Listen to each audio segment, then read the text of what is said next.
చిన్న వయసులోని తాగుడు, చిన్న వయసులోనే తిరుగుడు, చిన్న వయసులోనే వ్యసనములు, చిన్న వయసులోనే భయంకరమైన అలవాట్లు గురైపోతున్నట్టే కారణాలేంటి? తమ పిల్లలను తల్లిదండ్రులు సరైన క్రమంలో వారు పెంచట్లేదు. దైవ క్రమంలో బిడ్డలు పెంచట్లేదు. దైవ క్రమాన్ని వారికి నేర్పించట్లేదు. తల్లిదండ్రులుగా మనం ఏమనుకుంటాం? మన పిల్లలకి ఫుడ్ పెడుతున్నాం, చాలు. మన పిల్లలకి మంచి వస్త్రాలు కొంటున్నామా, మంచి బట్టలు కొంటున్నామా, సరిపోద్ది. మన పిల్లలకి కావలసినవి ఇస్తున్నామా, వసతులు, చాలు. మన పిల్లలకి మంచి స్కూల్లో జాయిన్ చేస్తున్నామా, చాలు. మన పిల్లలు మంచి కాలేజ్లో జాయిన్ చేస్తున్నామా, చాలు. మన పిల్లలు అడిగిన ప్రతి కోరిక తీరుస్తున్నామా? This is enough our lives. ఇది సరిపోతుందా మన జీవితాల్లో? పిల్లలకి ఇవి మాత్రమే ఇస్తే సరిపోతుందా? వారి జీవితాలు బాగుపడిపోతాయా?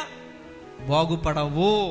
100కు 100, 100కు 100% నేను చెప్పగలను, నువ్వు అవి ఇస్తే నీ పిల్లలు బాగుపడరు.